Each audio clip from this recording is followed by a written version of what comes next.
Okay, I'm going to go ahead and pull the trigger here and get started. My name is Jenn Stringer. I am the Associate Vice Chancellor for Information Technology and Chief Information Officer for the campus. And I want to welcome all of you here today to our Identity Theft Protection Town Hall. I am thrilled that I am not answering all of the questions today, as a matter of fact, and that we've got fantastic subject matter experts to talk you through what you need to be thinking about in terms of identity theft protection, as well as answering some questions at the end of this session.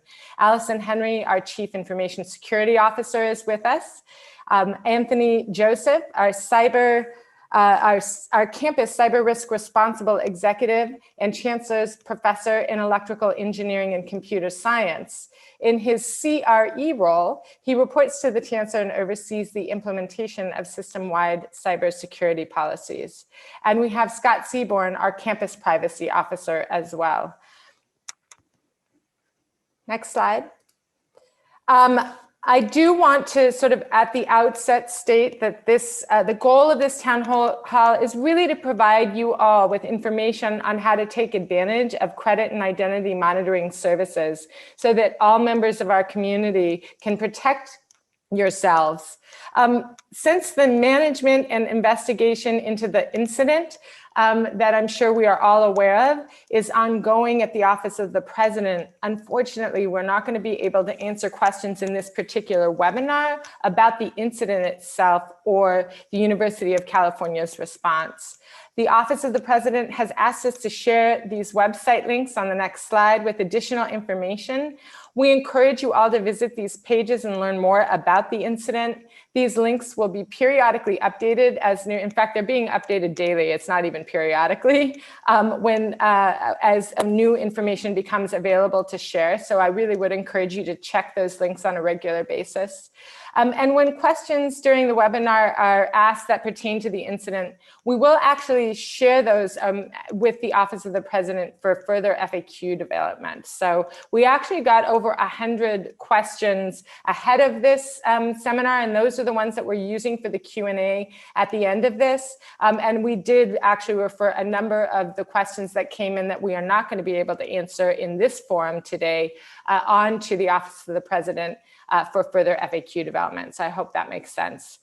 So these are the actions that we recommend that you take in order to protect yourself from potential harm, but we're going to be going into these in detail.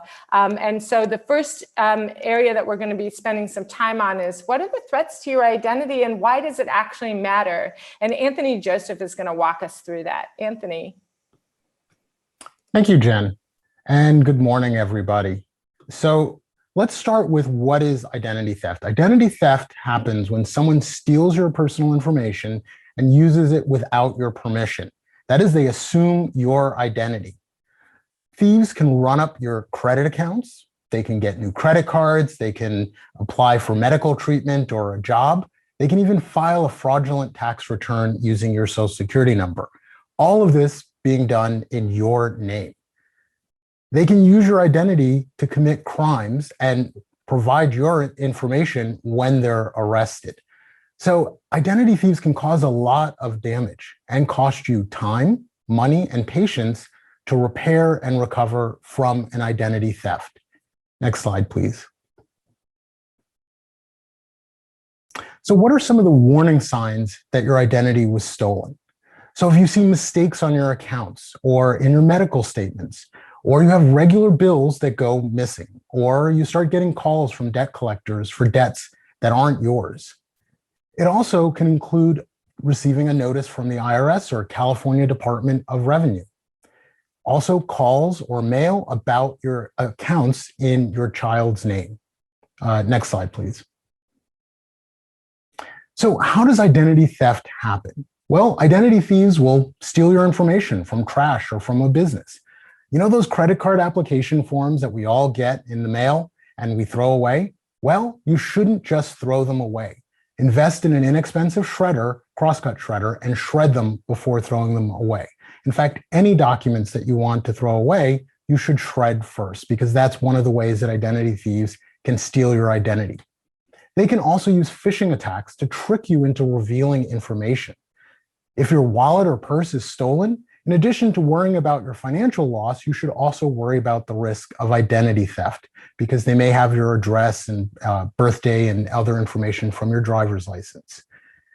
They can also pretend to offer a job or a loan or an apartment to get your information.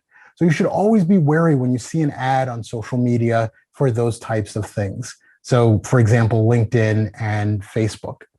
Next slide, please. So how can you reduce your risk of identity theft? Well, one easy way you can is by ordering a free credit report every 12 months. So each of the 3 nationwide credit reporting bureaus is required to provide you with a free report once a year if you ask for it. So here's a trick that you can use.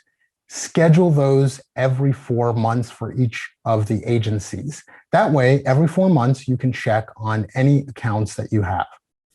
Also, you should regularly monitor your accounts. So read your bank and your credit and your account statements and check your medical statements and look for changes or charges that you didn't make on those statements.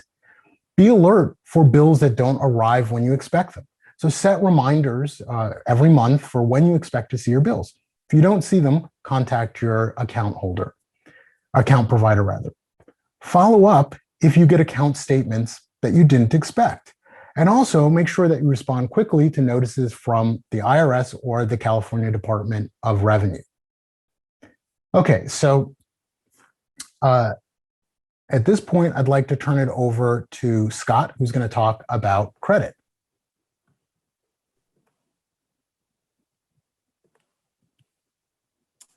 Thank you, Anthony. I'm Scott Seaborn from the Campus Privacy Office, and I want to spend a few minutes this morning discussing credit, your credit history, the credit score. We'll talk about what these things are and why they're important to protect. Credit history is really just your record of borrowing and repayment across your lifetime. So if you've taken out a student loan, a home loan, a car loan, if you use credit cards, and you make payments on those cards, or you make payments on those loans, that information is tracked, especially the timeliness and how you're doing at paying back those loans and those credit card statements. And that builds up your, excuse me, my video. Can everyone see my video? Good. So anyway, that builds up your credit history. And credit history is very important in terms of protecting your identity. A credit score is a 3-digit number that's assigned to an individual by the 3 credit monitoring bureaus. So we'll talk a lot about Experian. There's also Equifax and TransUnion. The 3 credit monitoring bureaus want to quantify, your credit risk. So they use this 3-digit score that's calculated based on algorithms that look at your credit history, how well you've done in repaying your loans, paying your credit card statements on time, etc. And that is really used to inform lenders whether or not you're going to be a risk, whether or not you'll pay back your loans, or the likelihood that you'll pay it back. So it's extremely important. A bad credit score can cause problems for you in terms of obtaining loans, in terms of the terms of the loan, so you can get a better interest rate. For example, if you have a good credit score, if you have a bad credit score, you may not get a good interest rate.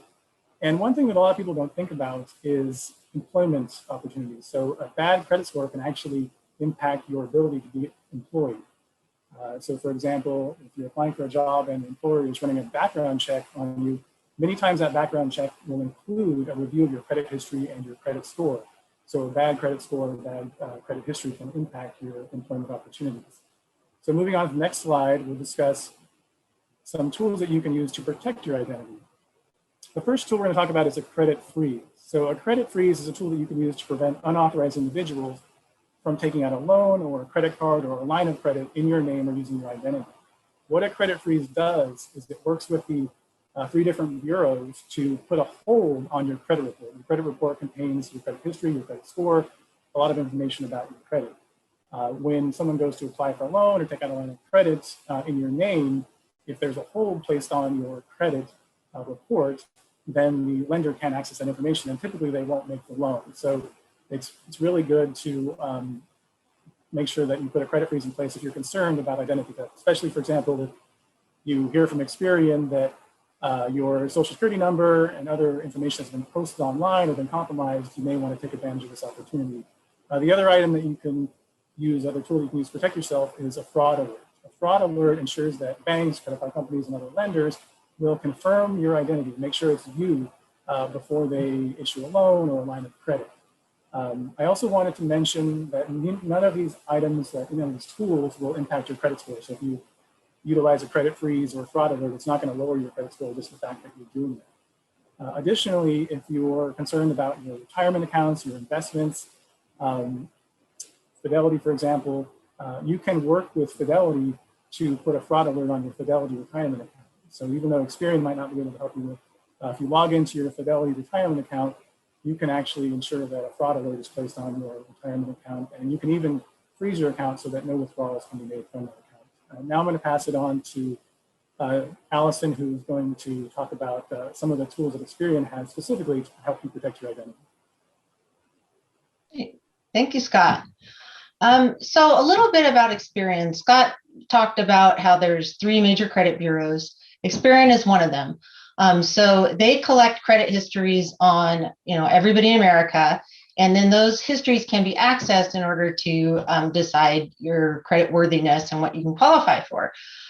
So in addition to providing that service for the consumer market, they also provide identity monitoring services to help you be aware of what's in your credit report and take action before you go to apply for a credit or get a job, all the things Scott was talking about. So as part of this offering from the Office of the President, the service that Experian is going to offer you, it offers you access to your Experian credit report. Anthony mentioned that you can get a free annual credit report, but what this offers you is for your Experian credit report, you can get it every day. So it gives you more opportunities to keep an eye on your credit and see what's going on there.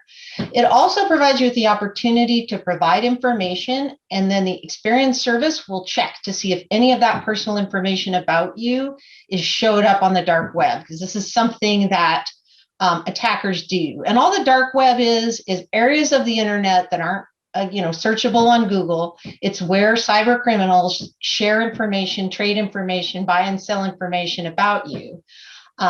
These tools that Experian uses look in these dark corners of the internet to find your information and then alert you about it so that you can take action. In addition to this, they'll also alert you, send you like email alerts if something bad shows up in your credit or just unusual. It's keeping you aware of those changes through an alerting service, and also restoration services. So if you are the victim of an identity theft, you can call their support number and they'll help you. And there's even an insurance program that can help to reimburse with certain costs that you might incur in order to fix the issues that showed up because of this identity theft. So the next slide. This is what it looks like if you click on the link that we showed earlier in the slide. Be sure you are using the official link. We always worry about phishing and any email that you get in your inbox. Hard to just, hard to verify where it came from. So I recommend that you use the published links. It's on UCOP's website to make sure you're going to the right place. Next slide. So you go to the right place, it's going to ask you for an activation code. There was a little bit of confusion here because on UCOP's website, they label this as an enrollment code, but what they call the enrollment code is what you want to put in this field where it says activation code. There's also an engagement number on UCOP's website, but you don't have to put that here. You would just use that if you need to call support. And it identifies you as an Office of the President customer. All right, next slide. So the very next screen you're going to see is asking you for personal information. And I know a lot of people get to this point and then they get really worried because didn't you say we shouldn't just be giving our social security number and date of birth out to everyone? How do we know that Experian is going to protect this information? Well, the truth is that Experian already has this information. They're not collecting it because they need it from you. They're collecting it because they want to make sure you are who you say you are. They need to identify you. So in addition to date of birth and social security number, they're going to ask you a whole bunch of questions. And the questions might seem really weird. Things like, did you take out this car loan in 2017? What address have you lived in the past year? And these are questions that come directly from your credit report. So again, Experian already has this information. They're asking it because they need to verify that you are who you say you are and that you're not a cyber criminal trying to steal somebody's identity using their service. Some people are wondering if there are other ways to verify your identity if the credit history, if there are questions you can't answer or there's some kind of problem. So if you do run into obstacles there, I recommend that you call their customer support and see if you can use one of their alternate methods to verify your identity. All right, next slide. So through the sign up process, you're going to have this opportunity to provide them with some additional information that they'll use for this, what they call internet surveillance. That's the dark web monitoring service that I talked about. And this is an example screenshot of what it looks like when it'll show you the different things you can collect. It's important to know, first of all, you don't have to enter anything extra here if you don't want to. This is all optional. You can also come back anytime to add it. So if you don't have your passport handy or your medical ID, you can go ahead, sign up, and then come back later if you want to add or change things. For the email address monitoring, I really do recommend that you use this because this is something we see a lot in my office where you get these lists that show up on the dark web of an email address and a password. And you want to know if that's your email address with a password that's showing up on the dark web. So it gives you the opportunity to put in 3 email addresses. If you have more email addresses than that, I would recommend using the ones that you use for your most secure business. If you have throwaway ones that you don't care about as much, you don't have to enter them. And again, you can always come back. The other thing you can do during the sign up process is sign up minor children. So if you have a child who is under the age of 18, they need to be added to their parents' account for monitoring. Anybody 18 or older needs to open their own account. One other thing I do want to mention about bank account, because there's some misconceptions here, they are not monitoring activity on your bank account. They won't know if a transaction happens or if you just bought something. This is whether your bank account number has shown up on the dark web. And if that happens, you might want to take some actions like closing that account and opening a new one. So you do need to do, when it comes to monitoring transactions, that's between you and your bank, and most banks do have fraud alert services as well. All right, next slide. Okay, so once you add all of this information, you are going to start seeing alerts. And if you use the internet at all, you're probably going to see some. You might be surprised if you haven't looked to see if your email address has been on the dark web, that it probably is. And again, we see a lot of this in my office. This is an example of one of my alerts. This was a breach of a service. At the time this happened, I was informed, so this wasn't a surprise to me. But if you maybe missed a notification from one of these internet providers, then you might be surprised to see this. The important thing I want to draw attention to with this one is that it says password not found.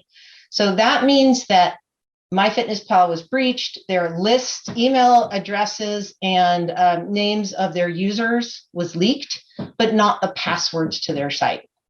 So in this case, you might want to think about just, is there a privacy concern? Because I don't want people knowing that I was using this service. But you don't have to worry about your password exposure in this case. If we go on to the next slide.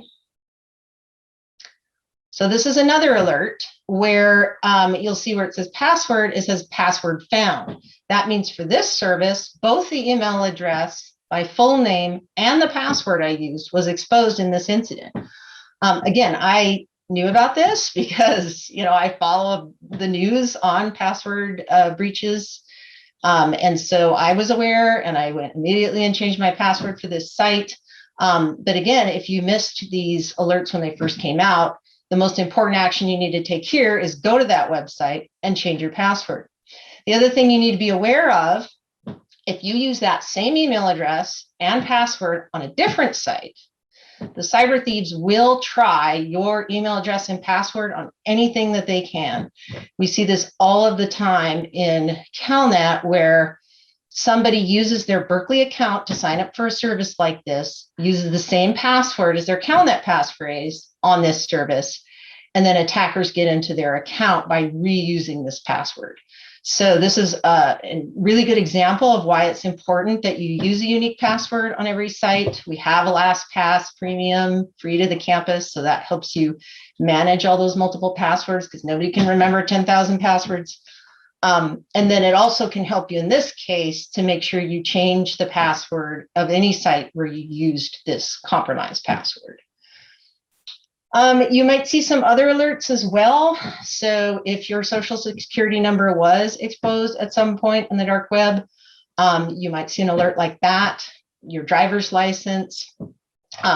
So I would really encourage you to look carefully at the alerts and figure out what you need to do next, what action you need to take next. And there will be a help number too to help you if you're not sure what to do. So let's go on to the next slide. Okay, so here's some tips for using the service, and I'll address a couple of questions that have come up as well. Some people have identity monitoring services from other sources. If you have the campus legal plan, they have an identity monitoring service. There was recently a HealthNet incident where there was a breach and they offered monitoring to their customers. AAA has a identity monitoring service, and a lot of credit card companies offer it as well as a benefit. You can sign up for multiple services, and I do encourage you to do this because they monitor different things and you will get different alerts. I have several of these myself, and I do see different alerts across them. You do want to make sure you're using a reputable service from a reputable provider. Every time you provide your information, it does represent some risks. So you definitely don't want to go with just some fly-by-night thing or click on an ad you see on Facebook. But it is fine to sign up with multiple services. Again, you want to make sure that minors are added to their parents' accounts. But if you have adult dependents who are on your health insurance or beneficiaries on your policies, they should definitely be added. Any adults 18 and over, again, need to sign up on their own because once you're 18, your credit is your own and it's not connected to your parents anymore. Do review the alerts, take the actions that are suggested. Again, on something like a social security number or a bank account number, there are some things you're going to want to do. For social security number, that could be reaching out to Social Security Administration and putting some protection in place so that someone cannot get a social security card in your name using that information. You might need to work with the IRS about securing your tax return. And they do have these identity specialists who can walk you through the options. And I encourage you to use them because they have a lot of information about your particular situation. And based on the alert, what are these right choices for you? Also, you can go in anytime and change your monitored information. So if you get a new email address, you can go ahead and update it in the site. So do, check back and see, make sure what's in there is current. Next slide. So I'm going to touch on this really quickly. I know that Anthony already said a little bit about this, as well as Scott, but you do have the option of both a fraud alert or a credit freeze on your credit report. I do recommend that everyone at the UC use the fraud alert. I mean, personally, I think everyone should use the fraud alert feature because it's really the best way to make sure that just that little bit of information that was leaked online is not enough for somebody to go and take out credit in your name. It just raises the bar a bit. Credit freezes are a little bit more impactful because it can stop you from being able to, get credit. And so if you want to, pay for that new sofa on an 18-month payment plan, and there's a credit freeze in place, you would have to go and unfreeze it in order to do that. Also, I did want to point out in the credit agencies, if you do a fraud alert on one, it transfers to all of them. But a credit freeze you have to do on all three individually. So it is a little bit more work on your side as well. So consider that. And again, I really recommend everyone do at least the fraud alert. You can always get, again, that free credit report available to you. So you should take advantage of that even after you don't have this service anymore. You should definitely talk to your banks and other financial institutions and find out what your notification options are. So you should be able to do something where, like, if you have a transaction over a certain dollar amount, you get an email, you get a text. Most banks have something like this. If you're not sure what's available, go on your online portal for your bank. You can poke around, call your bank and ask what your options are. It's the best way to keep apprised of what's going on in your account. So if there's a problem, you can get it fixed quickly. It's really important to remember that with any of these things, the faster you act, the less headaches and problems that you're going to have. You can get your money back in most cases if you act quickly. If you don't find out about that transaction for months, it can be much harder to get your money back. And while you're in there looking at your account notification options, it's a great time to look at securing your logins. So again, I talked about how passwords get exposed. Two-step verification, this is what we have on CalNet with the Duo program. It's available pretty much across the board. Now, there's very few sites that don't offer any options, and almost all of your really important things like financial and healthcare offer some form of two-step verification. Sometimes it's built in, it may take different forms, but I really encourage you, go into your account settings, look at the security options, and if there is any way to have additional security beyond just your password, I would really encourage you to go in and set those settings, including CalNet. It's also a good time to change your passwords and get that password manager set up. So that's just a good account hygiene practice.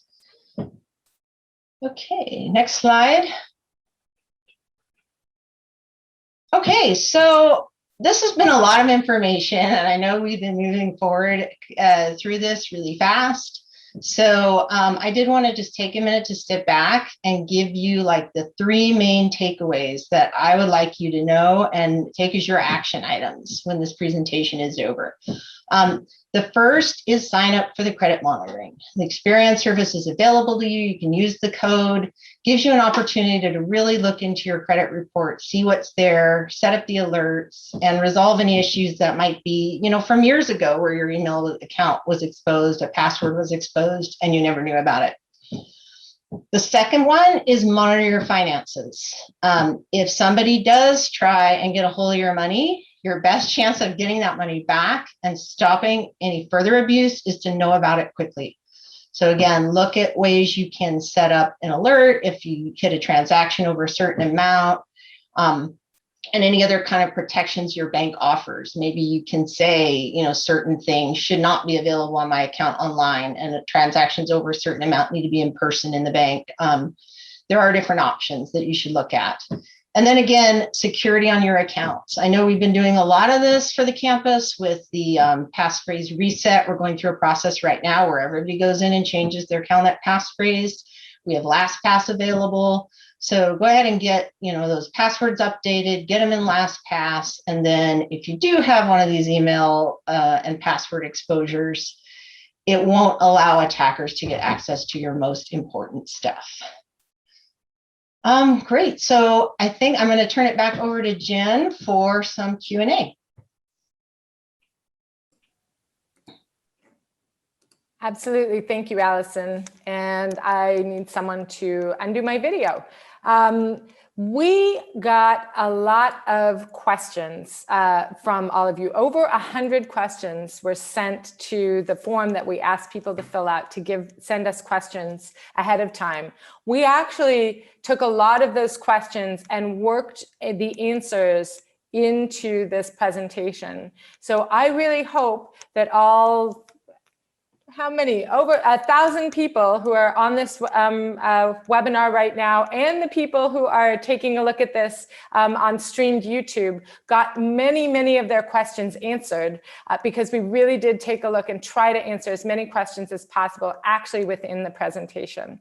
But we still have a few, and I thought that I would go ahead and ask some of our subject matter experts to answer them. So the first question is for Allison. Allison, this question is, I've lost my data once before. Am I at greater risk this time? That's a great question. I know this is not the first time I've received a letter or notice like that. This is what I'll say. Every situation is unique. Almost all of the large businesses have had some kind of breach. They happen all the time. I follow the news and see these every single day. I know a lot of you might have some fatigue on this. If you're looking in the newspaper, oh, there's another one every day. I will say anytime your information is exposed in one of these incidents, your risk increases. It's just one more place that your information is out there where it shouldn't be. So I would say it's not anything about this breach versus the other breach versus the other breach. It's just the longer your information is out there, the more times it's exposed in these incidents, the greater the risk. And that just to me means we all need to be vigilant about monitoring our credit and about protecting our personal information and taking these actions that we talked about, because the risk only increases with time. Thank you, Allison. The next question is actually, we've been getting this a lot, by the way, so I'm going to read a couple of questions and then give the answer. The credit monitoring information that the campus shared does not appear to be accessible by one of my beneficiaries whose social security number and information might have been compromised. She's an American citizen with a social security number who lives in Europe and gets an error message when trying to sign up for credit monitoring at Experian. How can she access the credit monitoring? So that's one question. The next question is, how can international students and undocumented students without social security numbers sign up for Experian? So we have gotten this question in multiple ways and formats. So I have a social security number, but I live outside the United States. Experian's not letting me sign up. I don't have a social security number. I'm an international student, but I'm still concerned that some of my information might be exposed and Experian's not letting me sign up. Or the one that we were really also paying attention to on this campus particularly is, I'm an undocumented student and I don't have a social security number and I can't sign up, or my family can't sign up. So I want to let you know that the Office of the President is very, very aware of that this is really causing difficulties. And they are currently working with Experian to sign up for another service, not the Experian service that we have right now, but another service called Experian Global that will enable people who don't have social security numbers, who are living outside the United States or who are international, to be able to sign up for monitoring services. So stay tuned. It's not if, but when. And I would say, continue to monitor the UCOP site, and we will certainly let everyone know when this additional service is available. All right. The next question is, after the Equifax data breach in 2017, our entire household froze all of our credit with all 3 credit agencies. Since our credit is frozen, how necessary is it to sign up with the Experian monitoring service after the UC breach? Scott, maybe you can answer this one. Sure, thanks, Jen. That's a really good question. The Experian credit monitoring service is much more comprehensive than just a credit freeze. It does track things like if your personal information has been posted on the dark web, if your account numbers have been posted or potentially compromised. So I would recommend also activating the Experian credit monitoring service, even if you've frozen your credit due to prior breaches. Thank you, Scott.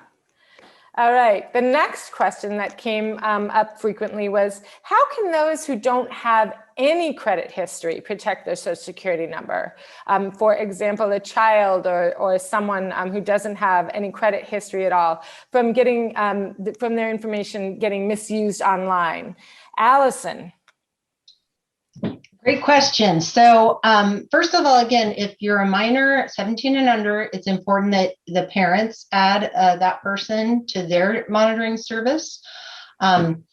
You can add their social security number, and there are cases where minors' information is abused, just like adults. And so that could be qualifying for benefits. Again, like your social security number gives you access to other things besides credit. And so it could be some kind of scam in which your child's information is being used. So I do recommend that parents add their children to their service. For those who are young adults, so you're 18 and up, and you don't have a credit history yet, I wasn't sure how that works with Experian, but I got a fun experience because I have a 20-year-old who lives at home and is a college student. And so we walked through it together. And so she went into the Experian website and used the code. And just like I mentioned, they have those knowledge questions. They did ask the knowledge questions. The way those work too is they'll ask you things like, you may have taken out a car loan 2 years ago, and if you didn't, you say this doesn't apply. And then again, that thieves don't necessarily know that you didn't do that. But there were questions there as well that helped to verify her identity. Then you go into Experian and the credit history is blank. There's nothing there, which is great because she shouldn't have one. What you don't want to do is go in there and find that somebody's already taken thousands of dollars out of debt in your name. Because again, it's like Scott was talking about, you might need that to rent an apartment. You know, in a tight rental market, a lot of times landlords want to do a credit check before they'll rent you an apartment. And that is not the time as a young person that you want to find out that somebody's been abusing your credit. So it was also just a great opportunity to get some information about what credit is and to educate herself. There are educational resources on the Experian portal as well. So if this is all new to you and you didn't realize how important credit was, I would really recommend going and looking at those and understanding that. So Scott, did you have any other thoughts about that too? No, I just want to reemphasize that the data of young people is very vulnerable.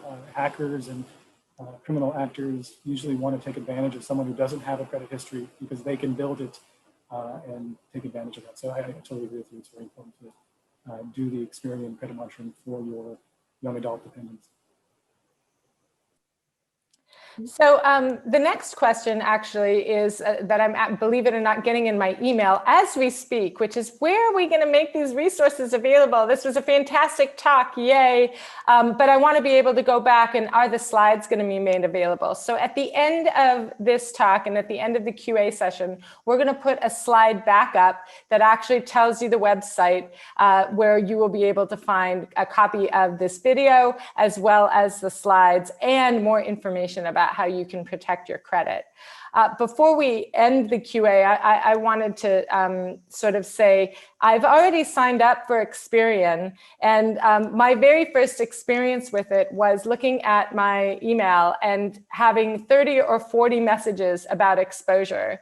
And I will also share that one of our senior leaders did the very same thing, and she said I could use her name. So our CFO, Rosemarie Ray, texted me and took a picture of her screen where she had the Experian, notifications about information being shared. And most of it was, as it was with mine, my personal email address, Allison, just like you talked about, and, Target and, all the, I hate to say it, all the shopping sites that I use, and the notifications were often from 2014 and 2016, but it told me what to do to make sure that I actually had changed my password or done what I needed to do. And so I just wanted to reiterate again that if you sign up, you probably will get a lot of notifications if you're a shopper like I am. I won't say whether Rose is a shopper or not, but certainly she got a lot of notifications as well. And I think that it's something that we should be aware of, but I would just suggest, it is a little scary at first, but as you walk through them and you sort of take care of them and you see what they are, it also just reinforces how much information is out there already about us that you may not know. So I did want to share that. The final question is for Anthony Joseph. And Anthony, we've been getting a lot of just, emails and requests saying, is this real or is this just another phishing attack? How serious is this? Yeah, so we get tons of phishing attack notices, but this is different. This is a real and very serious attack that has impacted the Berkeley community. And we want to strongly encourage all of our community members to take immediate action. As we talked about in today's town hall, you can protect yourself by signing up for Experian and taking the other actions and steps that we talked about today. Thank you, Anthony.